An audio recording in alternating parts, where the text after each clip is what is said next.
Salut les magiciens, ici Totoro et bienvenue dans cette demi-finale qui voit s'affronter donc un miroir de Félia. Donc sans plus attendre, parce que c'est une vidéo qui est assez riche en rebondissements et notamment sur des belles parties, on commence directement avec Brieux qui joue un Guide of Souls et Romain qui se dit que c'était quand même relativement inspirant comme play et qui du coup propose exactement la même chose. Vous allez le voir, il y a un petit... c'est un petit peu rigolo le début où du coup Brieux propose une Crystal Vein et on va voir Romain qui se dit waouh, ce mec est vraiment trop fort et si je faisais la même chose. Donc on s'arrête là pour les échanges de play. Donc après il y a évidemment Félia des deux côtés, mais on va le voir, ces deux Guide of Souls vont être assez pertinents dans le deck parce qu'ils vont permettre de proposer des menaces qui vont être évasives, avec le fait de donner des marqueurs plus 1/+1, mais également le vol, en plus du coup de gagner des points de vie. Donc on va voir que ces Guide of Souls vont être assez pertinents des deux côtés. Et gérer le Guide of Souls adverse peut s'avérer être quand même relativement puissant, et ça peut être une des clés justement de ce miroir. On va le voir, mais des cartes comme Parallax Wave par exemple, qui peuvent être vraiment abusées pour blinker nos propres créatures, exiler celles des adversaires, vont être également des cartes clés. Pardon. On a donc Brieux qui attaque avec sa Félia en exilant son Guide of Souls. Ça va lui permettre de mettre un marqueur plus simple sur sa Félia. Romain flash sa propre Félia, à voir s'il décide de prendre le trade ou pas.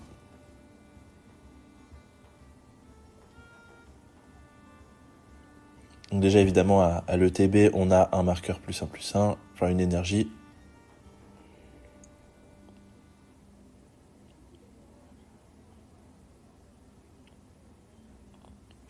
Donc c'est ça, donc étape de fin avant que le Guide of Souls ne revienne. Je crois que là il y a eu une petite confusion où en fait Romain a annoncé son trigger de Guide of Souls et Brieux pensait que c'était le sien également, donc il a mis une énergie.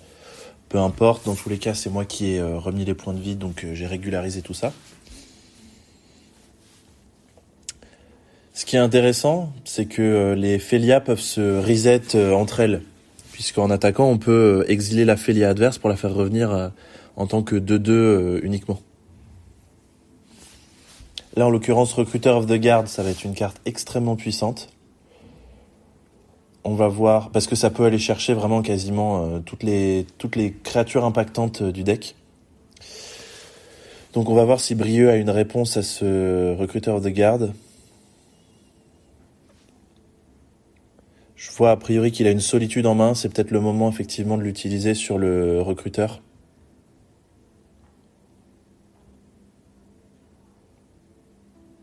En exilant un Novice Inspector. Donc arrivé en jeu, on a deux triggers, celui d'évoque et celui d'exilé. Donc on fait l'équivalent d'une Swords to Plowshares. Toujours avec la capa du recruteur en pile. Ah, après on a un Trix pour 2. Ah, ça c'est fort. Donc Channel de Touch of the Spirit Realm qui va venir exiler la solitude et la faire revenir à l'étape de fin. Donc là on va prendre un ascendant assez important, le côté de Brieux je pense, puisqu'on va faire 2 ETB de solitude, la garder en jeu, et du coup évidemment gérer 2 créatures adverses. Donc du côté de Romain, on a aussi son trigger de recruteur qui était sur la pile. Je pense qu'il peut aller chercher sa propre solitude ou éventuellement une Skyclave apparition peut-être, si on veut faire le ménage sur le board adverse.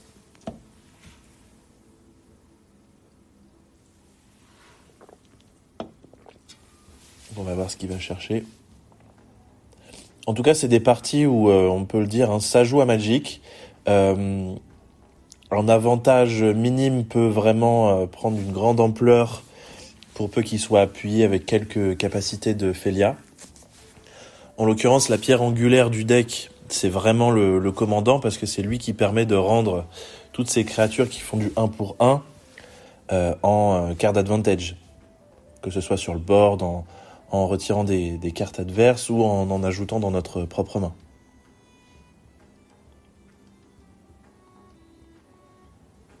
Alors voyons si Romain décide de jouer sa solitude immédiatement. Je pense pas que ce soit spécialement pertinent. Voilà, donc j'en parlais tout à l'heure, on a un reset de la Félia adverse. On s'en doute, il n'y aura pas de bloc par le Gale of Souls, qui au contraire va à l'étape de fin récupérer deux triggers à l'ETB. Alors Romain réfléchit si jamais il décide d'avoir une réponse, donc faire une solitude sur la solitude adverse.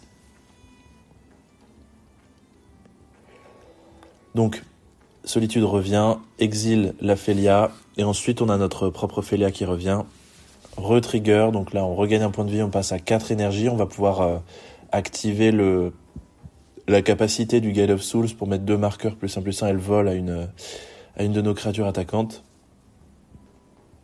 Pourquoi pas la solitude? Non, peut-être pas, parce qu'elle va peut-être être blinkée cette solitude. Histoire de virer le Gale of Souls adverse. En tout cas, ce coup de channel Touch de Spirit Realm, il était vraiment impactant. Ça, c'est sûr.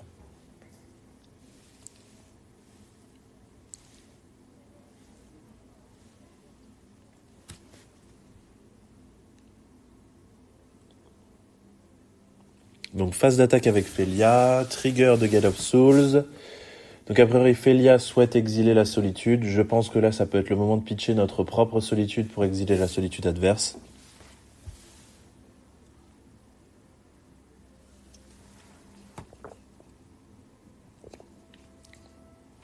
Effectivement, c'est précisément ça. Emeria's Call qui est exilé, ça c'est une MDFC blanche qui permet justement typiquement dans ces cas de figure, soit pour Révérend Mantra, soit pour Solitude, d'être pitché.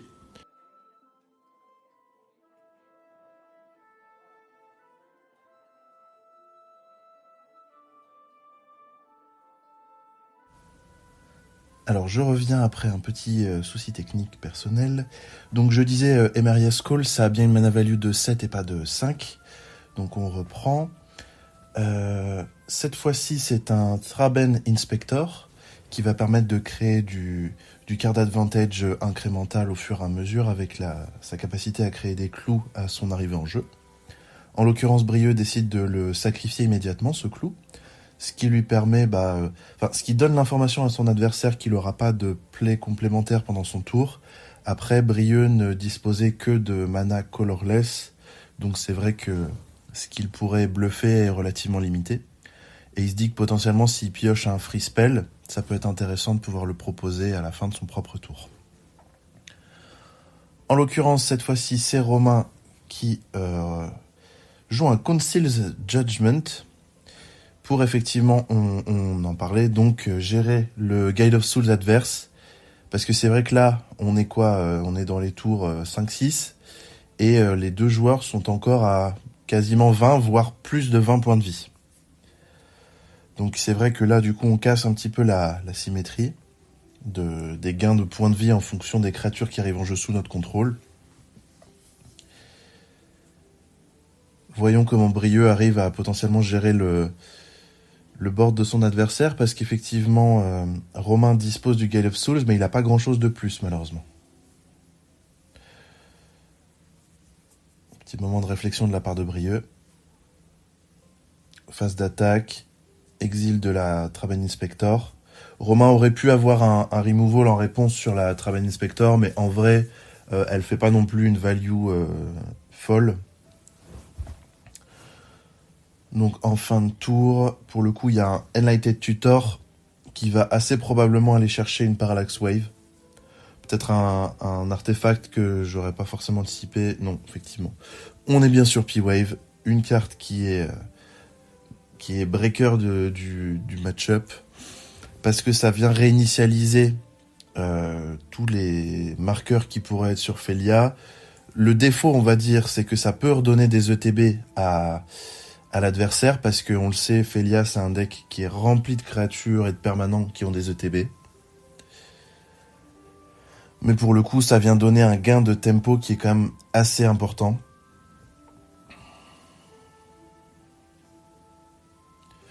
Donc on va voir effectivement si Romain décide d'exiler immédiatement la Félia adverse. Sachant que techniquement, Brieux peut la relancer en sacrifiant sa Crystal Vein, si jamais il la remet en command zone. C'est pas idéal parce qu'il va se la refaire piquer, et qu'il perd un terrain dans l'équation. Mais c'est potentiellement entendable. Donc phase d'attaque avec le Gate of Souls, on utilise nos 3 énergies pour lui donner 2 marqueurs, +1/+1 ainsi que le vol. Brieux qui vient effectivement grignoter dans son petit matelas de points de vie que son Gate of Souls lui avait octroyé.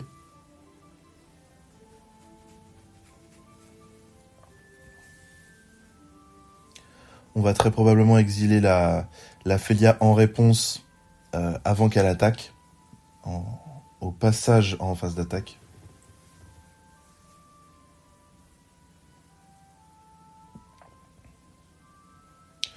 Effectivement, c'est bien ça. En plus, c'est idéal d'exiler la Félia adverse parce qu'elle n'a pas de TB. Donc non seulement on vient réinitialiser son nombre de marqueurs +1/+1, mais en plus c'est un petit peu la pierre angulaire du deck. Assez logiquement, souvent les commandants ont des synergies fortes avec le deck. Félia en fait assez largement partie.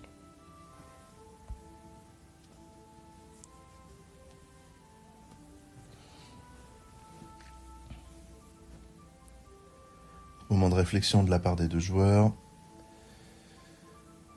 C'est vrai que c'est un match-up qui est assez tricky parce que ça joue vraiment à... Enfin, ce que j'entends de ça joue à Magic, c'est que ça propose vraiment des sorts qui sont pas nécessairement très puissants en eux-mêmes, mais qui, une fois qu'ils viennent être blinkés, donc exilés puis revenir en jeu, là on commence vraiment à prendre une autre dimension, et c'est cette valeur incrémentale, donc au fur et à mesure des itérations, qui vient donner un avantage. Mais dans tous les cas, des 2 côtés, ça peut tout à fait faire des va-et-vient. Là, on commence à le voir, notamment Brieux avec son tricks sur la solitude, c'était extrêmement impactant sur le board dans un premier temps. Puis finalement, c'est Romain qui a tiré son épingle du jeu avec, entre autres, Sappy Wave. Là, il joue son Glimmer Lance.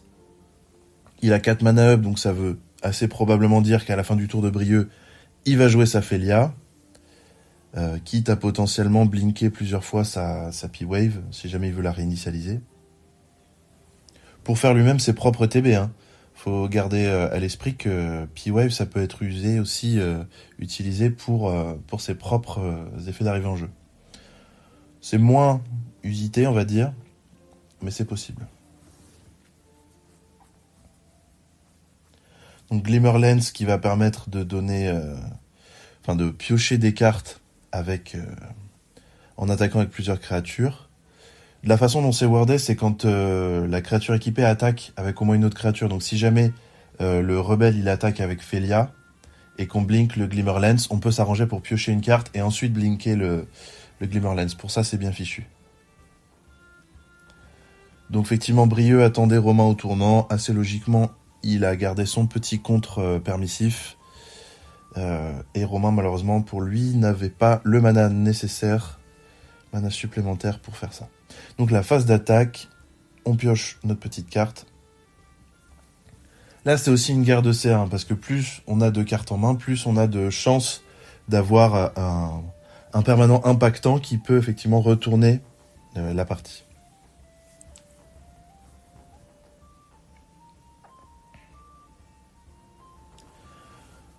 Donc fin de tour pour Romain, on le sent, il manque un petit peu de gaz. Enfin après cela dit, il peut toujours jouer son général encore en fin de tour pour 6 cette fois-ci.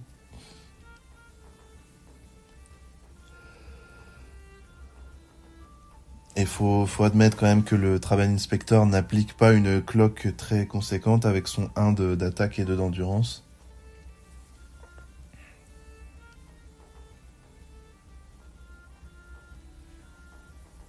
Ah, on voit un Cloud dans la main de Brieux, ça peut être un moyen de piocher une grande quantité de cartes.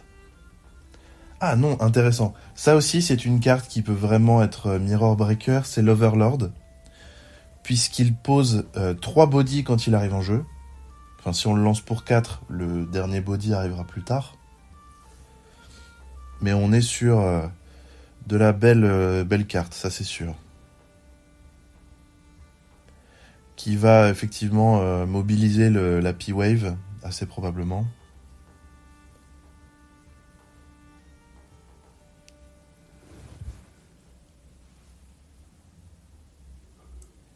Et donc la capacité d'impending qui vient retirer un marqueur à la fin du tour, un marqueur temps.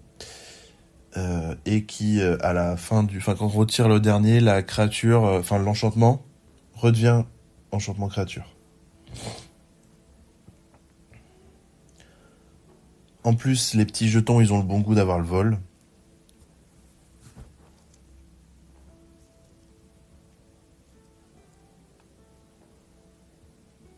Ce qui est puissant également avec Felia, c'est qu'on peut exiler n'importe quel permanent non-terrain des deux côtés du board. Donc ça veut dire que les jetons, on peut complètement les exiler, et puis de façon définitive en l'occurrence.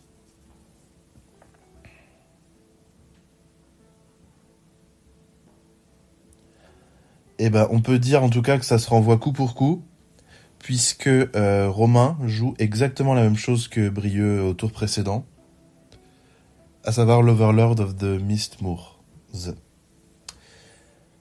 Lui, pour le coup, il la joue pour 7, étant donné qu'il a vu que son adversaire va jouer déjà Summon Entice, et qui plus est qu'il a pas de mana blanc up, il se dit qu'il peut y aller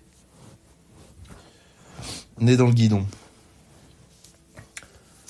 Donc là, on a vraiment un board qui est extrêmement horizontal du côté de Romain, qui l'est un peu moins du côté de Brieux, mais qui ne tardera pas à l'être. Fin de tour, il tutor. On s'en doute, ce sera sûrement pour une P-Wave également. Là, on est vraiment sur des battles de board assez conséquentes.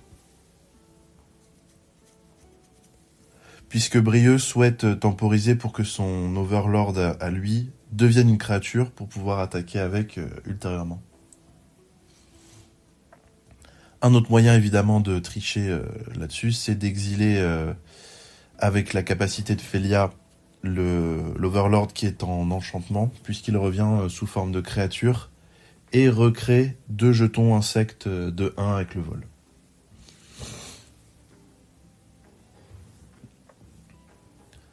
On a donc bien cette P-Wave qui va être piochée par Brieux.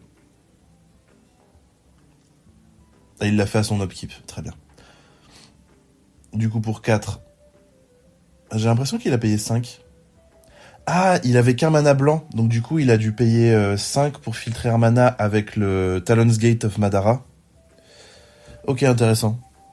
Ouais, en fait, Felia, ça joue tellement de terrains utilitaires que des fois, on se retrouve là, en l'occurrence, comme Brieux, qui plus est, qui fait un peu une mana death. Mais au moins, ça veut dire qu'il pioche que des cartes actives, on va dire ça. Avec assez peu de plaines. Felia qui joue des plaines enneigées, surtout pour Unseen Ice, me semble-t-il.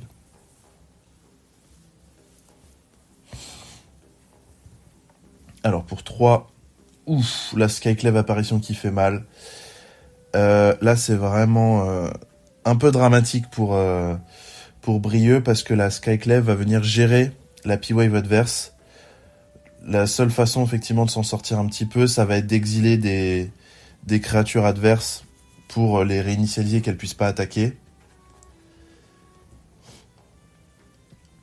Donc je pense qu'il peut exiler son propre Traben Inspector s'il lui reste un land, il peut exiler le Guide of Souls, et étant donné que l'Overlord crée des jetons également quand il attaque, je pense qu'il peut se permettre d'exiler l'Overlord également. Donc il exile tout en réponse. ETB. Pour le coup, la Skyclave, quand elle mourra, créera une 4-4 illusion bleue du côté de Brieux. Donc au moins, on va dire que il aurait aimé, avec sa P-Wave, temporiser plusieurs tours. En l'occurrence, ça ne sera que un... En vrai, ça fait quasiment un time walk, hein, c'est pas si nul. Un tour complet.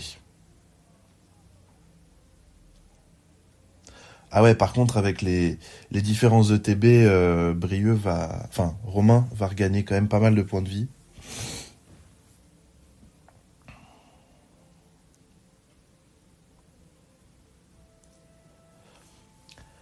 Alors, Brieux peut potentiellement pour 4 mana faire pour 2 clouds pour un clamp et pour un clamper le cloud pour draw 4. Il y a de bonnes chances que dans ces 4 il pioche un terrain. À voir si c'est la ligne de play qui décide de prendre. Il peut potentiellement aller chercher Priwar for Malware, mais là je pense qu'il a envie de faire du CA, de trouver ses land drops. Effectivement, c'est ça. Ouais, bon bah c'est exactement ça. Pour 4 mana et une carte de ma main, je vais piocher 4. Hein, ça, pour le coup, on nous retirera pas que c'est une interaction qui est quand même assez forte. Voilà. Et donc, qui va permettre à Brieux de reprendre un petit peu de gaz, un petit peu de fuel, pour remettre en marche sa machine à value. Donc, clamp, on draw 4, 2 puis 2.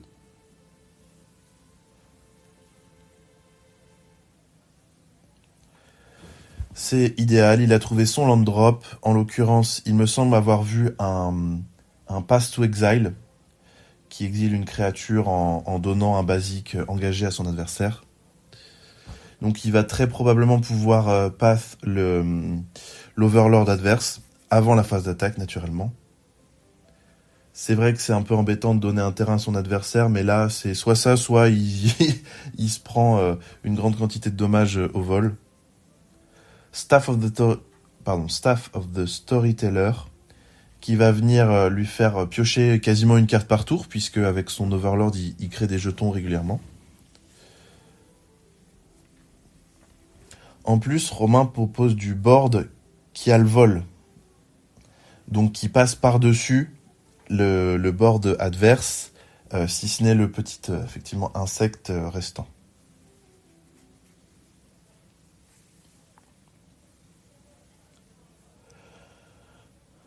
En plus, on voit que Brieux l'a mise en première position, donc assez probable qu'il veuille jouer son Pass to Exile.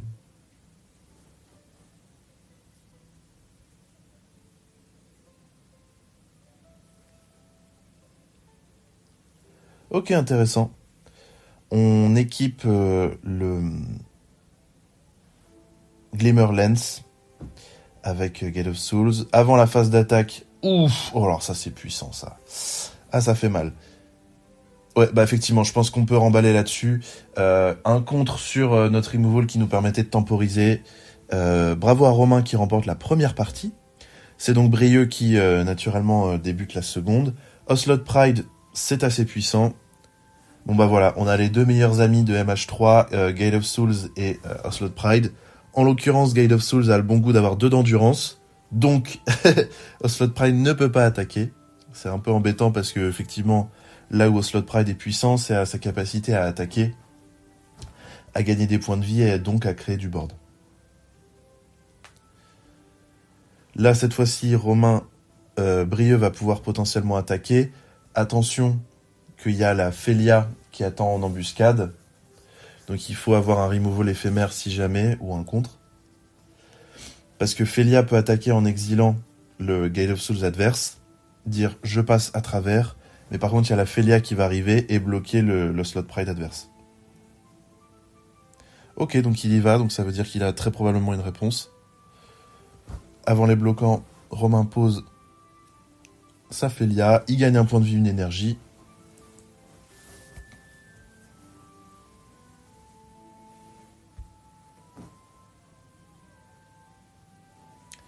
Donc ça s'est exilé. Et ouais, on le voit, il y a une solitude. À voir ce qu'il pitch. Source to Plowshares peut-être. Non, Force Path to Exile. C'est ça. Donc il exige son Path to Exile. Il lui a pas forcément porté chance à la partie d'avant, malheureusement. Donc STP, on passe en dessous, on fait gagner 2 à l'adversaire, on lui inflige 3, mais on gagne un petit point de vie, ce qui nous permet de poser un chat à la fin du tour.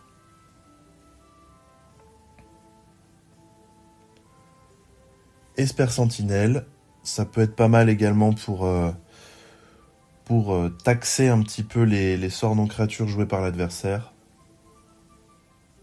Ou faire du card advantage nous-mêmes.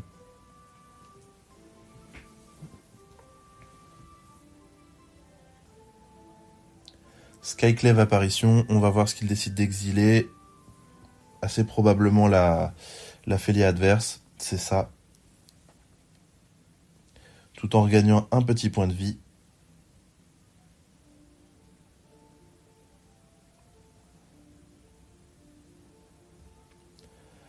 Donc, Brieux, qui avait pris un léger avantage, se voit un petit peu embêté par cette Skyclave apparition, qui a 2 d'endurance. Donc là, avec toutes ces petites 1-1, il peut pas forcément attaquer.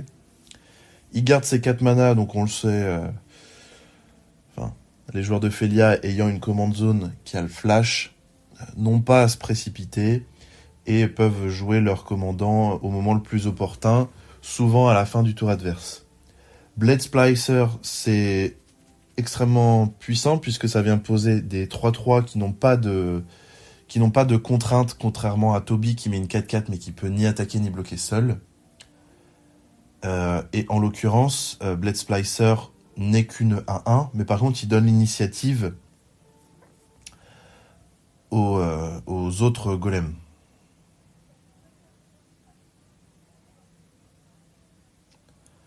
Donc, phase d'attaque, avec le Gale of Souls qui se voit octroyer 2 marqueurs +1/+1 ainsi que le vol.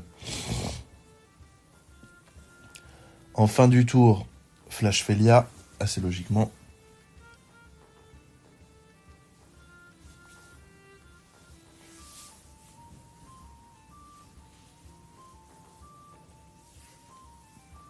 Alors voyons comment Brieux réussit à retourner un peu, renverser la vapeur. Il peut attaquer avec sa Félia et exiler le jeton adverse. Ah, on voit qu'il a un Recruiter of the Guard, une Mother of Runes, et j'ai pas vu la 3e carte. Alors ça bouge un peu vite. C'est peut-être un Flicker Wisp. Donc Volocil. Ouais, c'est ça. Recruiter of the Guard. Qu'est-ce que ça peut aller chercher, sachant que la solitude est déjà passée? Ça peut aller chercher effectivement aussi une Skyclave apparition. Hein. Skyclave qui exile des permanents non jetons. Donc il peut pas venir exiler le jeton golem. Golem et Phyrexian.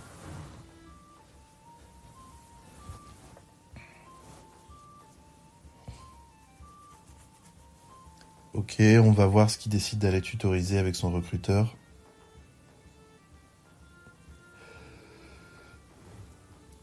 Il va pouvoir aller chercher 2 créatures d'ailleurs, puisqu'il va pouvoir attaquer avec sa Félia. Alors soit il envoie sa Félia au casse-pipe, soit il se débrouille pour à trouver une première créature qui va passer à travers le golem.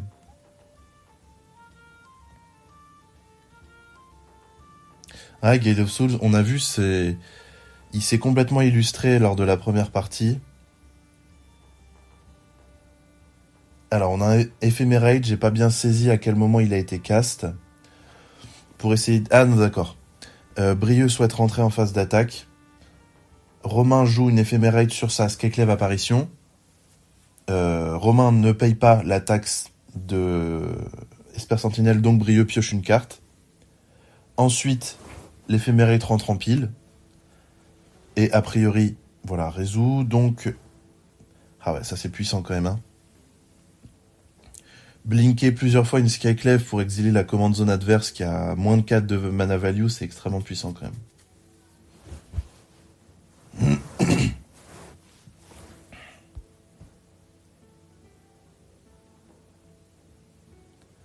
Donc, on fait notre land drop. Je pense qu'on peut se permettre de jouer notre Gate of Souls ainsi que notre Mother of Runes. Donc, on gagne un PV, une énergie. On a gagné un PV à la fin du tour. On a largement le City's Blessing. Donc, on pose 2 chats. On regagne 2 points de vie, 2 énergies.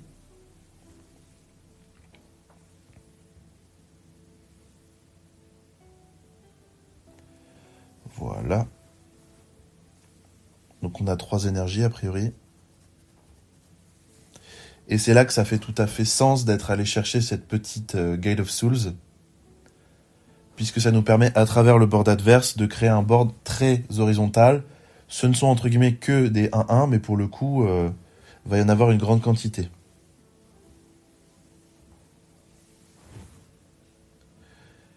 Et là, on va voir que le fait que le golem ait l'initiative, c'est assez embêtant. Parce que ça veut dire qu'il faut bloquer techniquement avec 6 chats pour passer à travers. Enfin, pour le trade. Donc, à l'upkeep de l'éphémérite, on peut le relancer. Alors, pour le coup, éphémérite, comme elle a été relancée depuis l'exil, elle est censée être au cimetière. Il me semble qu'il y a eu une petite confusion de la part de Romain. On ne lui en veut pas. On était après quelque chose comme 8 rondes, vu qu'il est en demi-finale.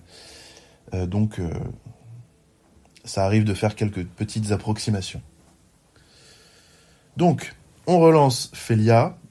Au niveau du timing, on doit être pendant notre tour, je crois. Peut-être pour tourner autour d'une mana Tice adverse.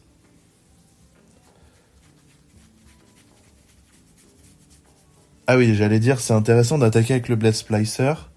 En l'occurrence, on lui donne le vol. Et le golem, il est tellement embêtant à bloquer que, effectivement, c'est pas si grave de l'envoyer. Voilà, donc assez logiquement, on s'embête pas, on bloque juste avec un petit chat pour prévenir 3 blessures. On prend 6 au vol. Mine de rien, 6, ça fait une cloque en à peu près 3 tours. J'imagine plutôt 4 parce que Brieux crée une flopée de jetons, quand même, assez régulièrement. Et Brieux qui a pioché son propre Blade Splicer, donc on va vraiment avoir des... C'est littéralement un miroir, quoi.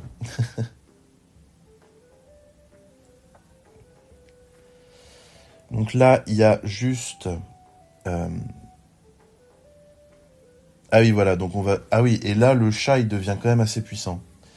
Parce que un Ocelot Pride 4-4 vol initiative lien de vie, ça rigole plus. Et ça vient vraiment diviser par je ne sais combien la pression adverse.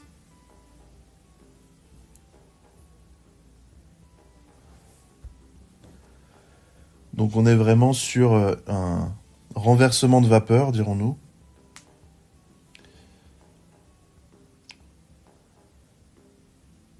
Donc à l'étape de fin, effectivement, on recrée encore tout un tas de petits jetons chats. Tellement que Brieux n'a plus assez de jetons pour les illustrer. De la façon dont c'est wordé, en fait, Ocelot Pride crée une copie de chaque jeton qui a été créé sous notre contrôle ce tour-ci. En l'occurrence, avec Blade Splicer, un jeton Golem et Phyrexian a été créé en plus. Donc du coup, on crée 2 jetons. Et c'est là qu'on voit à quel point c'est puissant quand même. Pour un petit drop 1 quand même. Faut se rappeler quand même de la puissance de cette carte, c'est fou. Enfin, moi je trouve ça fou. P-Wave, là malheureusement je sais même pas si ça va être suffisant. Je pense que dans un premier temps on peut exiler les 2 golems, qui sont assez embêtants. Romain a payé 5 pour payer la taxe du Esper Sentinelle.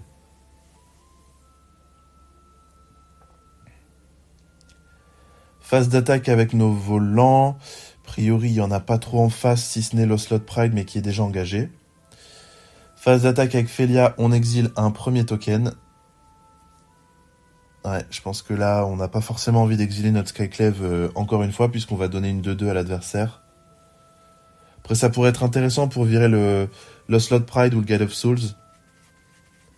Là, de toute façon, ce qui est certain, c'est que l'Ocelot Pride, il va se faire reset avec la P-Wave. Donc on va temporiser un petit peu.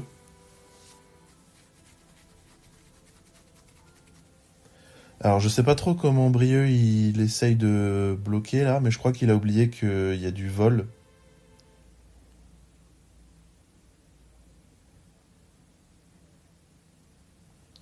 Je crois qu'il essaye de faire des trades, mais qu'il a oublié qu'il y avait le vol. Ah non, il envoie toutes ses créatures sur la Félia, puisque dans tous les cas, il sait qu'il va s'en faire exiler un paquet. Il veut forcer le play d'exiler tout un tas de créatures. Donc ça force effectivement le trade avec la Félia. Un play que je trouve assez malin, effectivement. Parce que Romain a dû attaquer en se disant, bah dans tous les cas, je peux exiler la différence pour pas que ma Félia meure avec ma P-Wave. Mais il s'attendait pas forcément à ce que Brieux bloque avec toutes ses créatures.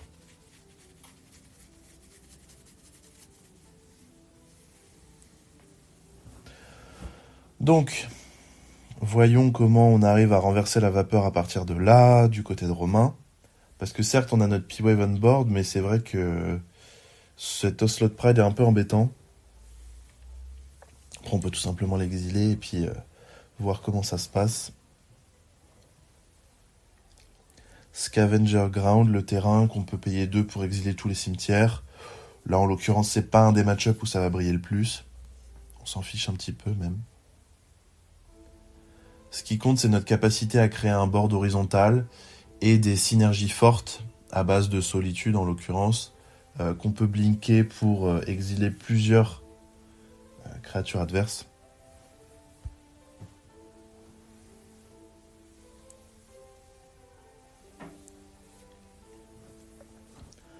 Ok, intéressant. C'est surprenant de décider d'attaquer avec... Ah mais non, mais évidemment.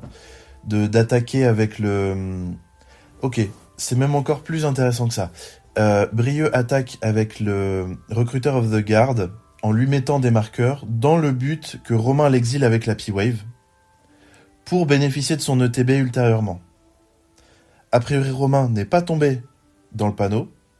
Il a pris ses 3 points comme un chef parce qu'il sait à quel point aller chercher dans sa bibliothèque la créature de son choix est impactant. Enfin, dans la limite de 2 d'endurance, me semble-t-il. Mais en l'occurrence, c'est quand même pas mal de créatures qu'on peut aller chercher. Ok, donc très intéressant.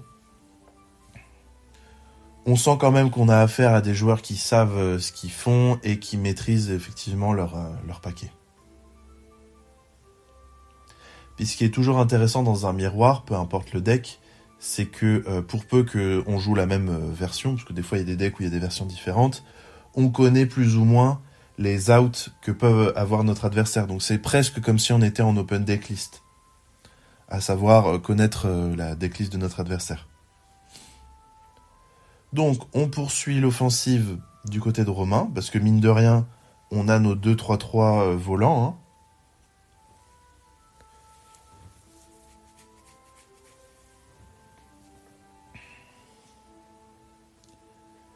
La Félia qui est flashée à la fin du tour, ça nous permettra d'avoir notre... Alors je vois pas bien s'il y en a 2 ou 4 des énergies, mais je crois qu'il y en a que 2. Oui, voilà, c'est ça. Et donc ça permet d'avoir notre 3e énergie. Pendant notre phase d'attaque, on pourra donner le vol encore à une autre créature. Peut-être le Blade Splicer, si on reste dans la stratégie de donner des marqueurs à nos créatures qui ont des ETB puissants. Enfin, à part les petits drop 1 certains, enfin les inspectors, quasiment toutes les créatures ont des ETB puissants. Donc effectivement, avant d'attaquer, on exile la Félia adverse, on limite la casse. Je pense qu'effectivement, voilà, on peut mettre nos 3 marqueurs. Ah ok, on préfère les mettre sur le Gale of Souls plutôt que sur le Blade Splicer. Intéressant.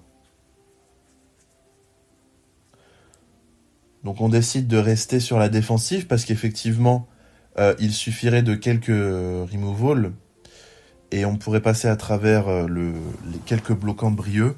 Sachant qu'on a 11 points de vie, c'est pas non plus énorme. Alors voyons. Volocile, intéressant, donc Flicker Wisp. Ah, c'est peut-être pour ça qu'il a décidé de pas bloquer. Il veut peut-être exiler son Blade Splicer. Ouais, c'est ça. C'est pour ça qu'il a décidé de ne pas attaquer avec. Donc, effectivement, on sent qu'il y a plusieurs coups d'avance qui sont réfléchis. Fin du tour, Flash Félia. On a le Blade Splicer qui revient, qui refait gagner des PV. 3 en l'occurrence en cumulé avec le Volocile. On vient reposer du board. Et ça, c'est puissant.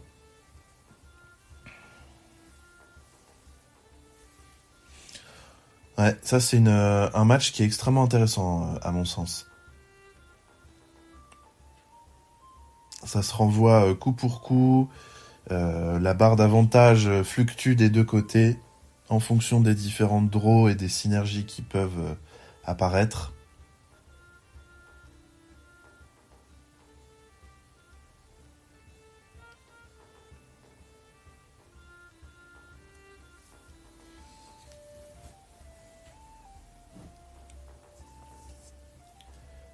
Glimmerlance, on va pouvoir faire un peu de card advantage. Je pense que là on a tellement de mana qu'on peut presque même se permettre de l'équiper, de l'attacher à une créature autre pour pouvoir attaquer, potentiellement une des créatures avec le vol.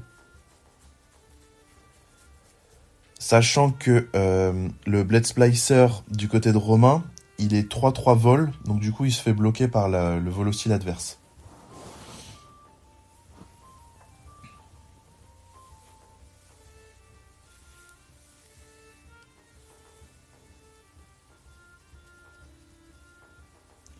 Ok, donc là on va avoir une phase d'attaque un petit peu surprenante.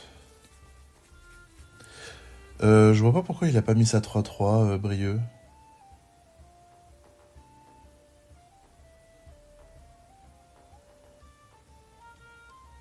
Ok. Soit. Donc on a phase d'attaque de Félia, on exile notre P-Wave. Certes, on va rendre nos créatures à l'adversaire, mais au moins on va pouvoir repartir pour à peu près 3 tours de P-Wave. Donc, on simplifie un petit peu le board. Enfin, légèrement, hein, on a quand même un board vraiment horizontal des deux côtés. La P-Wave revient en fin de tour. On a encore une frame pour exiler des cartes, potentiellement la Félia adverse. Mais à ce compte-là, autant le faire avant la phase d'attaque, parce que si jamais pour X ou Y raison, Brieux arrive à relancer sa Félia à la fin du tour de son adversaire, il pourrait attaquer avec. Ou faire un éphémérate ou que sais-je. Éphémérate ça marche pas parce que du coup on va juste retirer un deuxième marqueur de la P-Wave, mais je pense que vous voyez l'idée. Pre-War Formalware, ok, ça va être puissant. Rien que de là, je vois ouais, voilà, c'est ça. Le Recruiter of the Guard qui deviendrait du coup 3-3 vigilance, qui refait gagner des points de vie avec le Gate of Souls, et qui permet d'aller chercher... Ah ouais, exactement. J'y pensais. Un moyen de détruire la P-Wave adverse. On le voit, Romain, il a été prêt à sacrifier sa Félia en attaquant l'envoyer au casse-pipe pour blinker sa P-Wave. Donc ça veut dire qu'il met une valeur assez haute sur ce bout de carton. À les tutos, un moyen d'y répondre, ça peut sembler extrêmement puissant. Donc là, de la même façon, Romain va très probablement exiler des permanents, donc sûrement ceux qui n'ont pas trop de TB, donc le chat, les tokens chat, la Félia adverse, et éventuellement le Gale of Souls. Les réinitialiser, certes, Brieux va regagner des points de vie, mais on s'en fiche un petit peu, au moins on réduit sa capacité à attaquer. En tout cas, c'est fou à quel point le Guide of Souls est puissant dans Félia. Brieux, tout à l'heure, il était à 11. Il est remonté à 17, là, il va remonter à 20 facile. C'est vraiment impressionnant, quoi.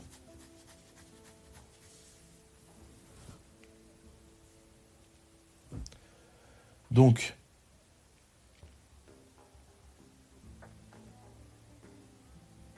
Oui, donc il remonte à 19 et pas 20 parce que le Gale of Souls, il se voit pas lui-même. Mais il voit les autres créatures arriver en jeu. Donc, ce Qatar qui a fait amplement le job, il y a que si Romain avait un Samwise qui pourrait se renvoyer effectivement sa P-Wave en main et la rejouer le tour d'après. A priori, c'est pas le cas. Je vois qu'il a une Urza's Cave, donc peut-être qu'il peut la craquer à la fin du tour, aller chercher une Urza's Saga, qui, en se dégageant, en prenant son tour, arrivera directement à 2 marqueurs. Ouais, bon, effectivement, c'est a priori exactement ce qu'il va faire. Alors, après, il y a peut-être un autre terrain qui est plus puissant, mais bon, en termes de terrain puissant, je pense que Urza's Saga, ça se place assez haut. Voilà, donc c'est exactement ça. C'est un petit peu pour ça que l'Urzaskave est joué. Hein. Aller chercher des Talon's Gate of Madara pour exiler des permanents, des créatures embêtantes. Enfin, il y a pas mal de petites synergies. Et le fait que du coup, on puisse aller chercher le terrain euh, plus ou moins avec le flash, c'est extrêmement puissant. Donc l'Urza Saga passe direct à 2. On va pouvoir poser nos petits jetons XX. En l'occurrence... Ah, je sais pas s'ils sont artefacts, les golems. Je crois que oui, quand même. Il y a de bonnes chances. Je vais vérifier. Donc, on a dit que c'était Blade Splicer. Oui, donc les tokens sont complètement artefacts. Ok. Donc du coup, ça veut dire qu'on créerait... on a la Ancient Den dans les Landes. On a 1, 2, 3, 4 avec le golem en lui-même.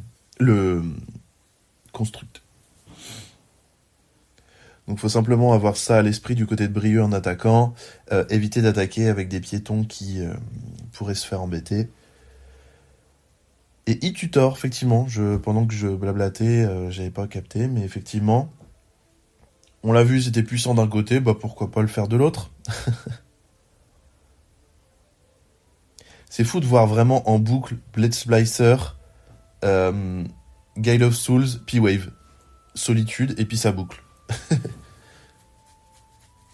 C'est vraiment ce qu'on appelle les Silver Bullets. Donc ce sont ces cartes qui viennent renverser un peu la vapeur. Donc on crée effectivement notre petit construct. 1, 2, 3, 4. C'est ça.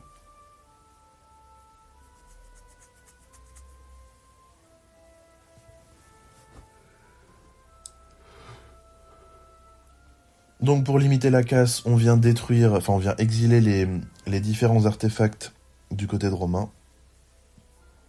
Avec la P-Wave. Ah, P-Wave qui fait un sacré ménage quand même. Là, il y a quasiment plus de board, il y a juste une petite Skyclave. 1, 2, 3, 4, 5, il a 5 mana. Son commandant, je crois il coûte 6 à jouer.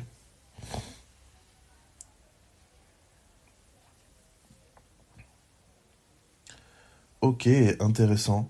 Donc là, Brieux, il enclenche la marche avant. Il se dit qu'il est à 20 points de vie, donc il peut tanker une ou deux phases d'attaque tranquille. Pour le coup, il va pouvoir donner... Ah, je suis surpris qu'il active pas la capa de son Guide of Souls. Donc voilà, a priori ça colle 14 tout pile. Félicitations à Brieux qui remporte cette deuxième partie. On le voit, ça se joue dans un mouchoir de poche.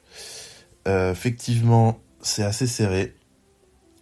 T'es un Skull Clamp, ça peut promettre un fort card advantage dans le late game. Et ça fait accessoirement, potentiellement, un petit permanent à blinker en early pour Felia et la faire grandir. Si jamais on n'a pas de TB fort ou qu'on ne souhaite pas en développer, bon, il y a quand même matière. Hein. Voilà, bah typiquement, Recruiter of the Guard dans Solitude, je pense que ça peut être pas mal.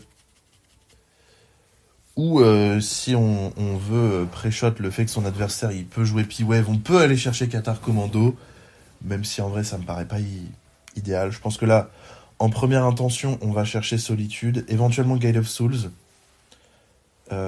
puisque là de toute façon on va attaquer. Hein, le but c'est vraiment de blinker ce Recruiter of the Guard. Brieux peut potentiellement avoir un removal, s'il en a un c'est maintenant.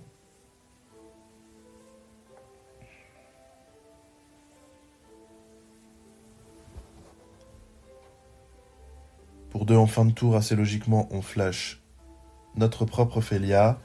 La question se pose si Romain exile la Felia adverse. Il attendait de voir si Brieux souhaitait bloquer. C'est intéressant de prendre le trade. Ok, donc les deux joueurs acceptent de prendre le trade. Brieux ne pourra pas bénéficier de ce double TB.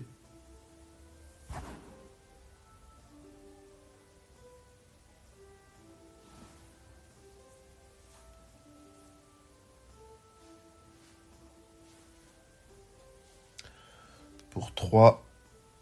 Ah ouais, Romain, il a tellement raison d'aller chercher Skyclave. C'est extrêmement puissant, là. Hein. Waouh. Ok, donc on a Voice of Victory. Qui, couplé avec Skullclamp, aurait été merveilleux. Malheureusement, ils sont des deux côtés du champ de bataille.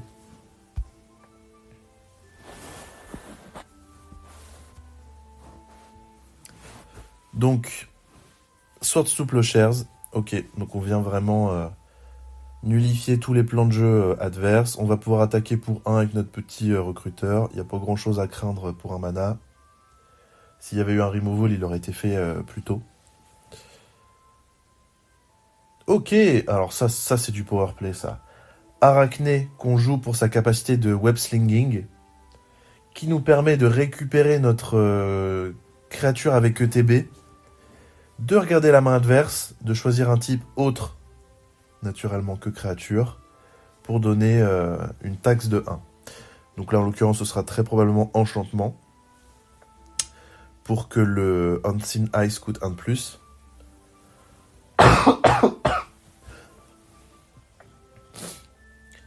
On voit quand même qu'il y a du drop 4 extrêmement impactant, là, du côté de Brieux. On peut soit prendre l'initiative, soit prendre le monarque. Donc ça veut dire qu'il va y avoir des battles de monarque. Il y a moyen que ça fasse ping-pong.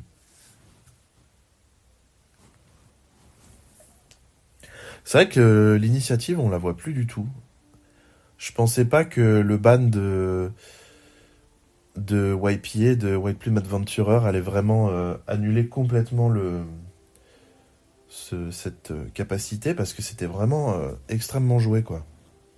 Mais en fait, il faut dire que ceux à 4 sont juste beaucoup trop lents. Ils sont devenus trop lents pour le format. Donc, on a Palace Jailer qui exile Arachné. Pardon. On pioche à la fin du tour sur le monarque. Et on vient rattraper le CA que le Recruiter of the Guard adverse avait fait. 4 mana d'étape du côté de Romain. Ça crie qui va jouer sa CZ à la fin du tour de Brieux. Brieux qui peut potentiellement aller creuser dans un removal en éphémère ou un contre-sort. Parce que là, on s'en doute, il va pouvoir attaquer et exiler le comment il s'appelle, le Palace Jailer, pardon. Passer à travers, récupérer le monarque, mettre en pile de façon à ce qu'il puisse piocher et ensuite rendre le Palace Jailer.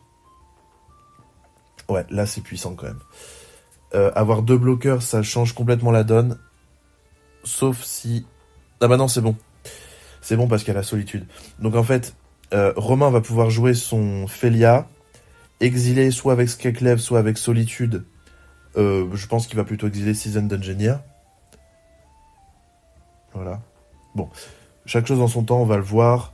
Déjà, fin du tour de Brieux, pioche sur le monarque. On est allé tuto notre basique sur l'initiative. Ah bah oui, c'est vrai que sinon, piocher P-Wave, ça fonctionne bien. Ouais, et là, ça va être chaud pour Brieux. Parce qu'il a mis en pile... il a déclenché les capacités de monarque et d'initiative. Il va se les faire voler. Ah là, c'est dur, là. En plus, Romain va récupérer son arachné. Il va revoir la main de son adversaire. Il a exilé quoi? Ah oui, ça Skullclamp.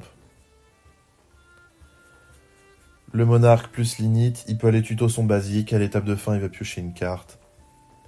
Ouais, là, c'est vraiment un gros bad beat.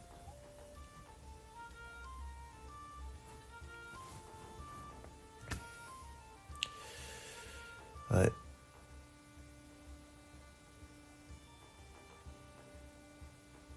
Donc on va voir comment ça se résout. Après, Brieux a toujours des moyens de renverser la vapeur. J'ai peur qu'il ait gardé une main un peu trop lourde et que du coup il n'arrive pas à 3 terrains plus un Ocelot Pride. Ouais, ça va être technique là du côté de Brieux. Je pense qu'il misait pas mal sur ses gros drops. Il fallait peut-être mulligan. Bon, tant pis. De toute façon, c'est fait.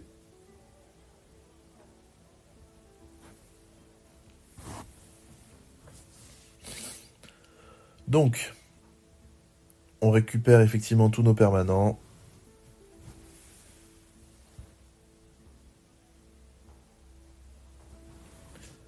On va pouvoir essayer de relancer la machine. Et a priori, on rentre dans les tours additionnels. Et oui. Parce que même si on est en demi-finale, le but c'est quand même que les gens ils puissent rentrer chez eux. Parce que là, il devait commencer à faire nuit à ce moment-là, voire déjà complètement nuit. Sachant que le vainqueur de ces deux, de ce BO, affrontera le joueur d'Aragorn en finale. Donc, je vous le dis par avance, la dernière ronde de ce tournoi-là qui sortira, ce sera Félia contre Aragorn. Après, est-ce que ce sera Romain ou Brieux? À vous de voir. Enfin, à nous de voir. Donc, Unseen Ice, on le savait, qui était en main. Ah oui, c'est vrai que j'avais un peu oublié. C'était pas Ocelot Pride, c'était Unseen Ice. Donc, on vient exiler le commandant adverse. Ah non, mais il avait bien Ocelot Pride. Donc, si, je l'avais bien vu. Ok.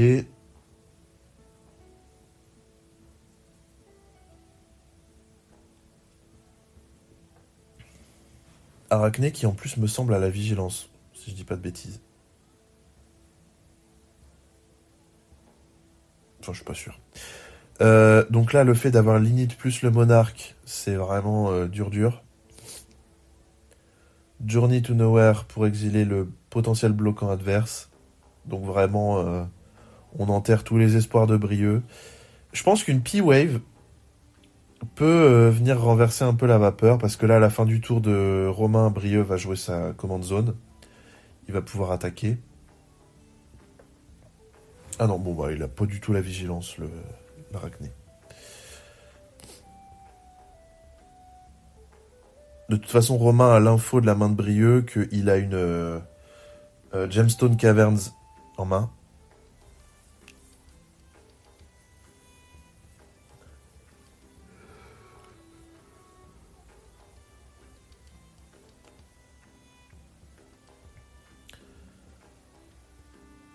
Alors, que c'est pas ça? Fin du tour, donc, Flash Félia. On peut attaquer. Ah bah non, on va pas du tout attaquer. Il va se faire manger sa créature à la P-Wave.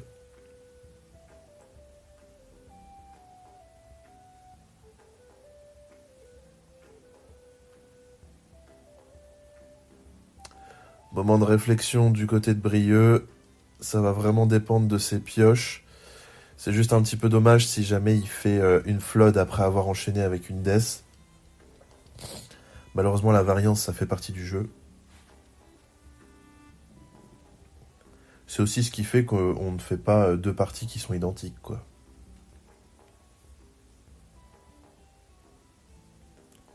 Ok, Toby, ça permet de reposer du board. Maintenant, Toby, il peut pas, enfin le jeton, il peut pas attaquer seul. Donc, faut quand même, poser du board, continuer. Sachant qu'on est au troisième tour additionnel, donc là, vraiment pour Brieux, ça va être chaud. Il me semble que c'est de la mort subite, donc c'est celui qui a le plus de points de vie qui remporte le BO. Ou s'il y a une égalité, c'est à la première variation. Donc le premier qui gagne un point de vie gagne la partie, le premier qui perd un point de vie perd la partie.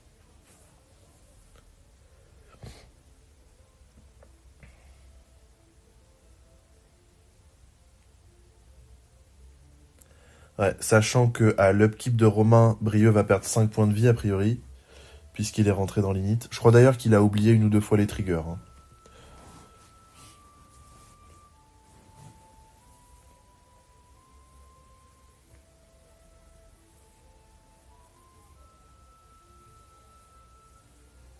Voyons si c'est le cas. Oh là là, mais c'est terrible. En plus, Romain, il attend Brieux avec Skyclave plus Solitude. Enfin, vraiment, c'est dramatique ce qui se passe.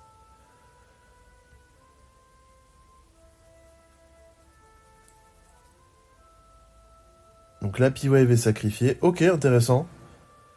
Ah, ça vient un peu rebattre les cartes quand même. On reprend l'Initel Monarque. On met 2 marqueurs sur une créature de notre choix. Il n'y a plus la P-Wave. Ok, bon bah écoutez, c'est des rebondissements jusqu'au bout. Hein. Petit moment de réflexion pour Brieux. Est-ce qu'il met des marqueurs? Ah oui, donc non, on ne récupère pas l'Oslot Pride, en l'occurrence, qui était bien caché sous le Journey to Nowhere.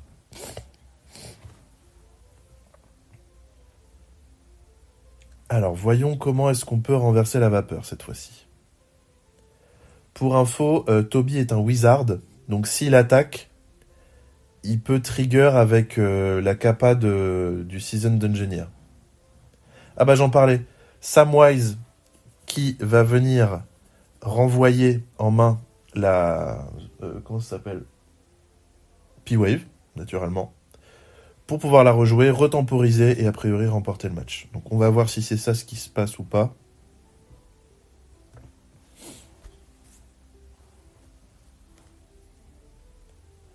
Quoi qu'il en soit, c'est à mon sens un BO riche en rebondissements et un très beau BO d'ailleurs. Donc Talon's Gate of Madara, on vient phase out le Seasoned Dungeoneer. Non pas que ça ait de l'importance, mais bon, voilà. Fin du tour, on craque le Command Beacon pour renvoyer Félia dans notre main, la flasher. Bon, quoi qu'il en soit, elle va se prendre un coup de P-Wave. On est au dernier tour additionnel. 15 partout, donc potentiellement de la mort subite. À voir. Là, ça se joue vraiment... bon, je l'ai déjà dit, mais dans un mouchoir de poche, donc c'est vraiment serré. On va voir qui réussira à prendre les derniers points pour grappiller la partie. Malheureusement, je pense que le Samwise, il peut aller chercher le létal en faisant le petit différentiel de points de vie final. À voir si Brieux arrive à poser encore du board.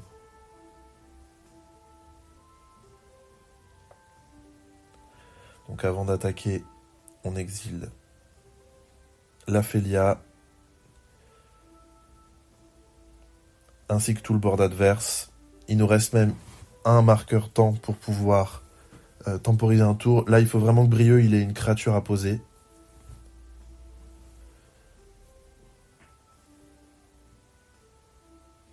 Ok, Witch Enchanter.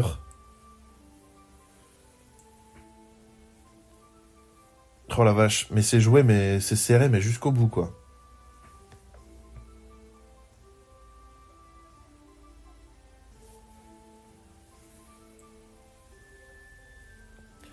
Donc ETB, on vient détruire la P-Wave. On récupère encore une fois l'initiative et le monarque.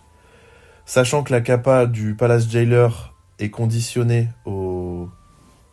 Oh la vache. Oh, ça c'est du play de zinzin, ça. Eh bah bien sûr. En réponse, je vais solitude mon propre Samwise. Je passe à 17. J'ai plus de points de victoire.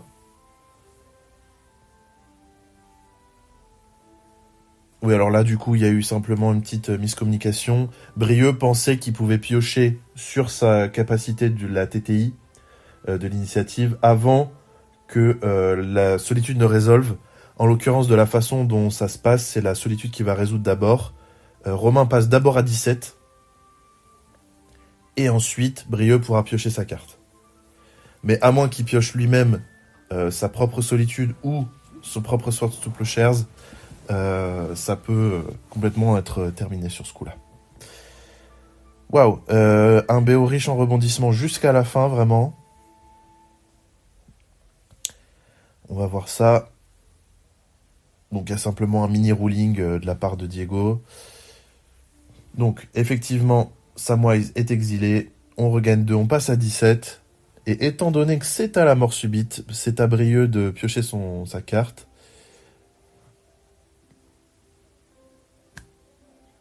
Voyons si jamais il y arrive. Oh la vache, on voit qu'il a que des terrains en main, c'est fou. Oh, purée, il a tellement mal pioché. Fin de tour monarque.